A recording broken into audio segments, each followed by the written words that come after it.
So what I did is I just tied up any loose ends, just got it out of the way so that as I'm trying to glide the dash back into its hole here, everything goes smoothly.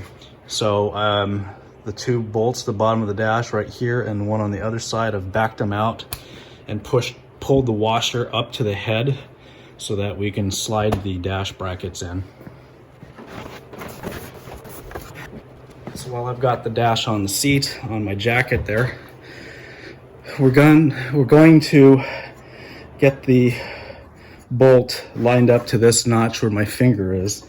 This is called the lay down notch or the tilt back notch. That will give us the ability to hook up the temperature control cable as well as the vacuum line for the climate control system.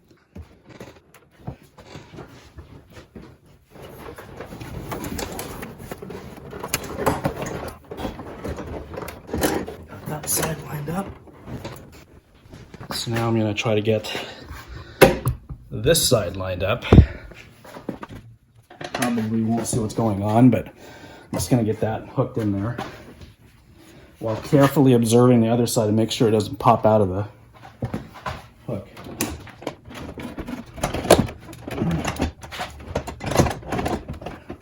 All right, so as you see here, the dash is in the tilted position.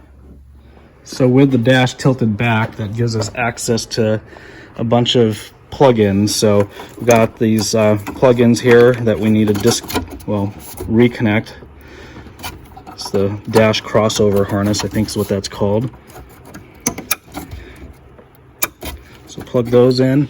We will run the ground cable as well as the infinity amp cabling down this way here, so that once we have the dash in, it'll be a little bit easier to get to those wires.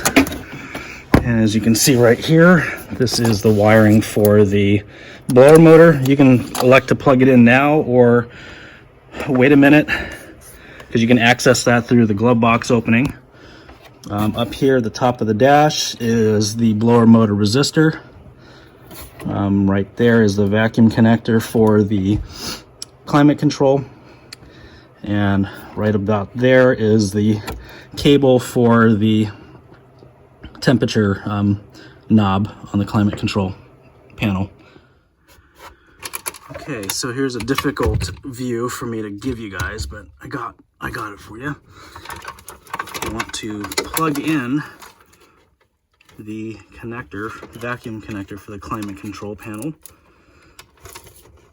All right. I feel like this should be going somewhere else.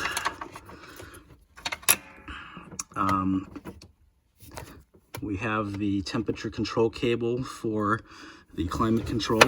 It snakes around on the back side of where the defrost ductwork goes. So I will push it here and it clicks in right where my middle finger is. So here's this tricky guy here. There's the control lever for the temperature, and here's the clip that holds it on, holds the cable on. So the clip sort of fits in like so. Okay. This is also an adjustment. So right now, with the lever towards the driver's side, that is full hot, this is full cold. Right now the temperature control is on full hot. We can also go to full cold to give us more room.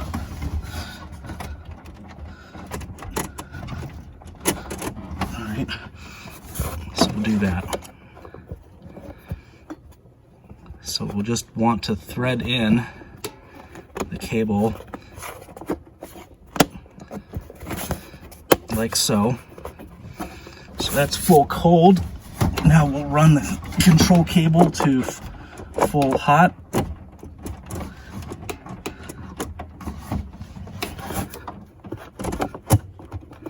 All right, just want to make sure we are getting full motion out of the damper. So we'll run it back to full cold. All right. We got full range of motion on both ends. So that's good. We'll need to hook up the ductwork here for the defrost vents. If you don't get this, your defroster will not work.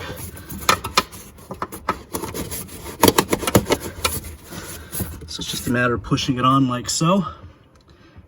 And then we can proceed to roll the dash back up into its place. The control cable, or the wiring for the blower motor resistor, is plugged in right there. Just gonna do a quick check here, make sure we don't have anything that's gonna get caught or pinched. And we'll proceed with rolling the dash up.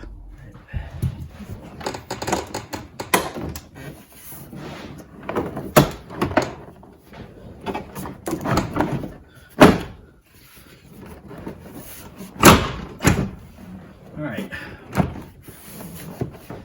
So we got the dashboard kind of sitting in there. Now we're gonna just take a look and make sure like the control wires, or the vacuum lines for the temperature right here didn't get all messed up. Just gonna double check our work. We don't want to be here more than once. All right, with the dash mostly in place here, we can start putting in the bolt at the top of the dash so this thing won't just roll back on us accidentally. And then we can start plugging connectors back in, like this main junction block here. Plug that back in, as well as the two plugs right here that get plugged in.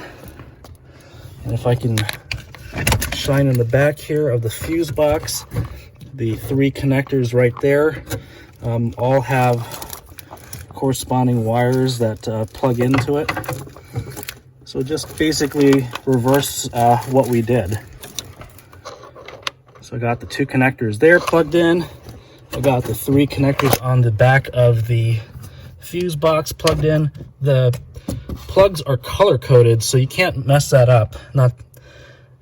You'll see a blue and a white dot, a brown dot.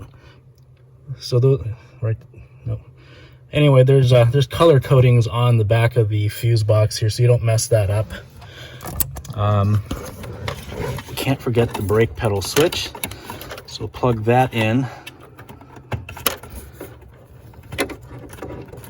Okay, and then push its lock in.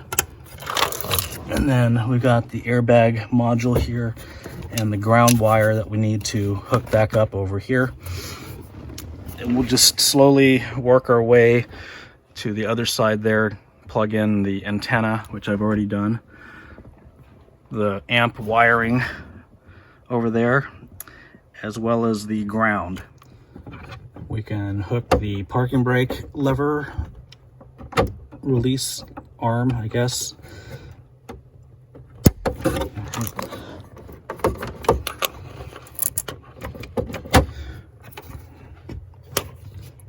We've made sure this is tight. All those connectors are in. So OBD2 connector and the connector for the steering column, airbag connector, the cable for the shift indicator if you have an automatic. Working our way over to the airbag module. We've got the airbag module as well as its associated ground on the side here plugged in. So just gonna work on getting the center support bracket for the dash installed. As you might remember, it was kind of a jigsaw puzzle.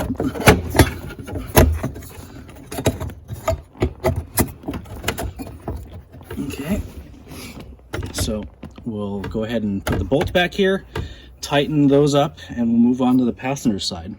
All right, so now we get to put the floor console back together. Just a matter of getting the transfer case shifter boot through the opening here. So what I normally do is I just squeeze the sides in till it pops up.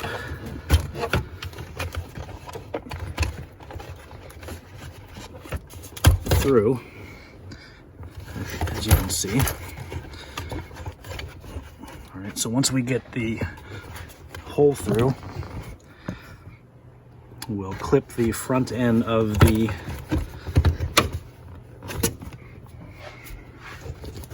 console down to the floor. It snaps, fits.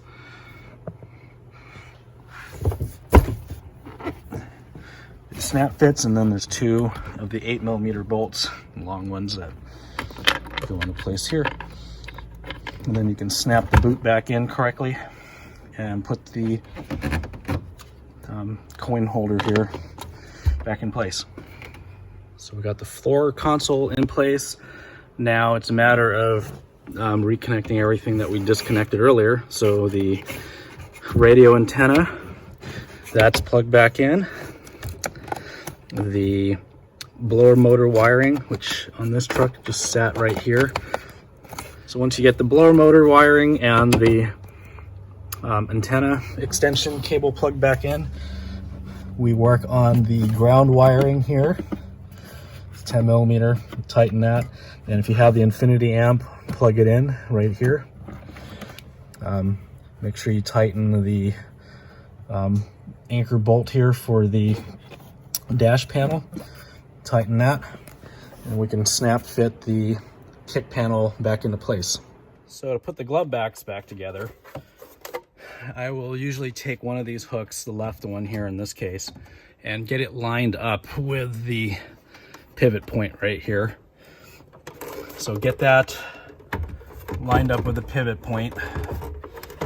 The center one's not going to want to go in because there's nothing pushing up against it, but I'll get the glove box kind of cockeyed in here, push the side in so it can come up a little bit.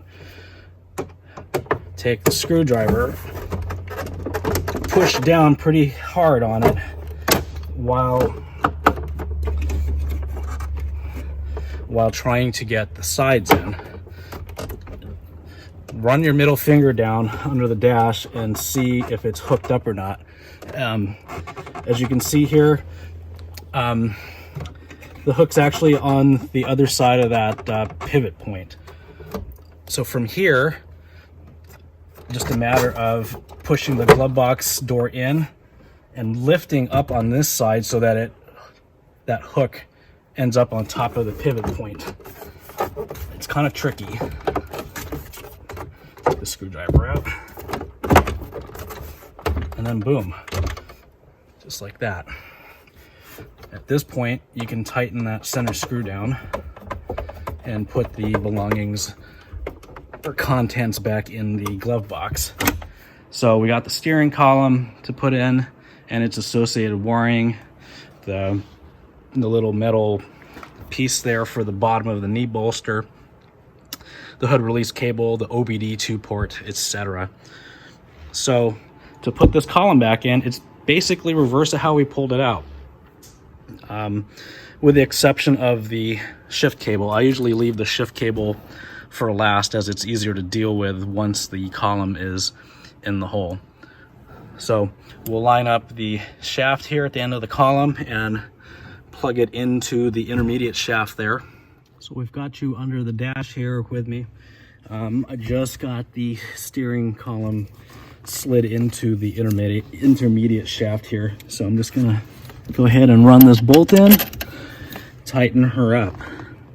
Once that's tightened up, we can put the shift cable back through its hole and snap the end here onto the ball socket. Let's see if I can do this.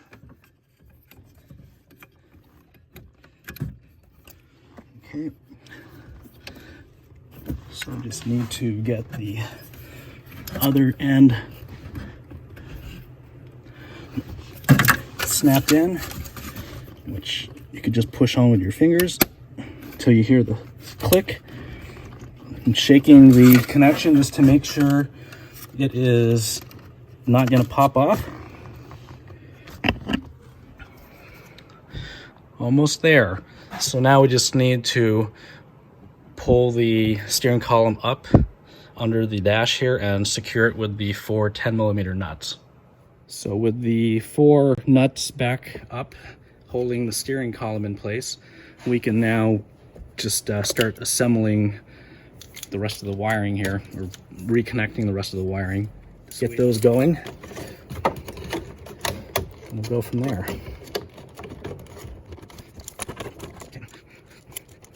Just a matter of getting everything plugged in.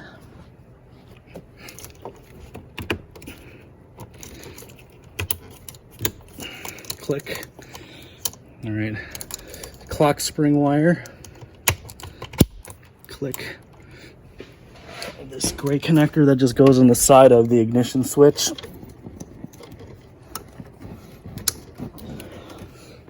Or the lock tumbler, I should say. So everything here is hooked up. We have a little plastic push tab right here at the very bottom of the frame, which goes into the hole right there. All right, we've got a couple more wires left.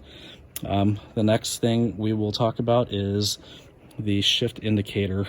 So as you pull here, we go from PRND to 1. It'll make more sense once you have this plugged in. So we'll put this on the little hook on the side of the column here. So it just sits in place like so. Let's just gently drag this, okay, like that. Okay, the wire is in the guide. Now we'll just take the, actually we'll pull this back, we'll put the adjustment screw in, and then we'll put it in the bracket here.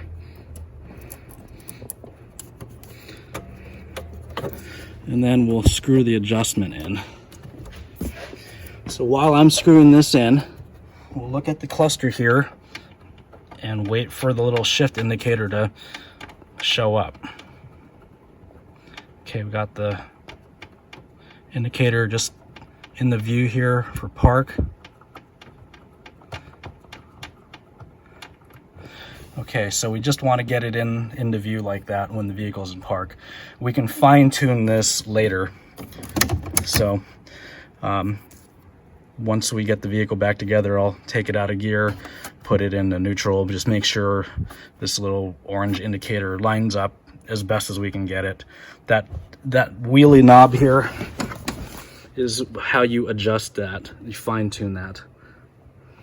Is the bracket for the knee bolster, which the airbag squib wiring sits right here.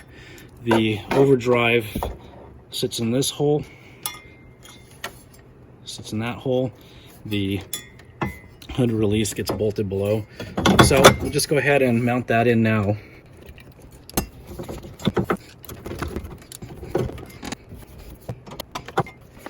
So put that right over here.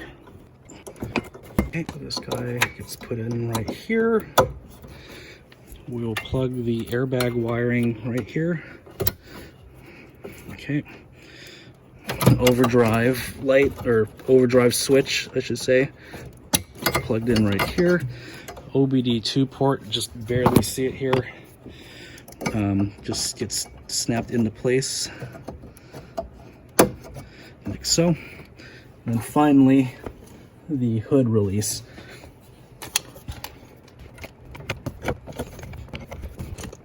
So we'll get the plastic knee bolster right there, and we'll put the covers back on to the steering column. Button up the plastic over here. I've already taken the liberty to tighten this bolt right here for the dash.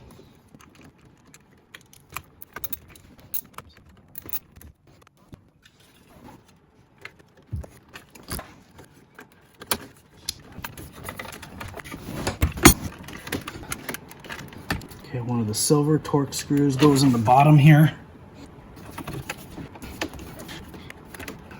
Just wanted to make sure we didn't squish these wires. They both move, so that's good. All right, so we move the steering column down.